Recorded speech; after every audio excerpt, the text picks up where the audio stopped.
ஏற்றதை இஸ்லாமியர்களே மறுக்கல. ஆனா திமுக அரசு இத ஈகோ பிரச்சனையா பாக்குறாங்க அப்படின்றத.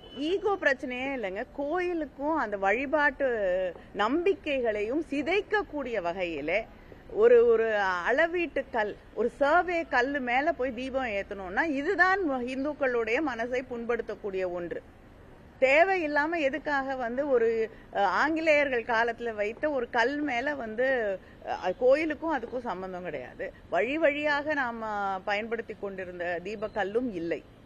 அது இல்லாமல் ஆங்கிலேயர்கள் காலத்திலே ஒரு நிலத்தை அளப்பதற்கு வைக்கப்பட்டிருக்கக்கூடிய கல் மேல போய் தீபத்தை ஏற்ற வேண்டும்.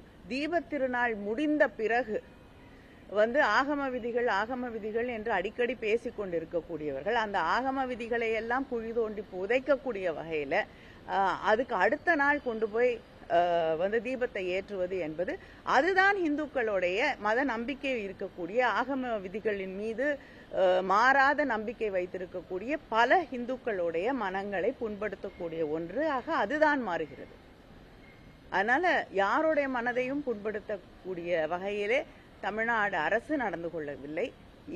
அப்படி எங்கள் மீது பழி சுமத்த வேண்டும் என்று நினைக்கக்கூடியவர்கள் உண்மையிலேயே மக்களை புண்படுத்துகிறார்கள். தமிழ்நாட்டு மக்களை தன் அரசியலுக்காக ஒவ்வொரு நாளும் கொடுமைப்படுத்திக் கொண்டிருக்கிறார்கள்.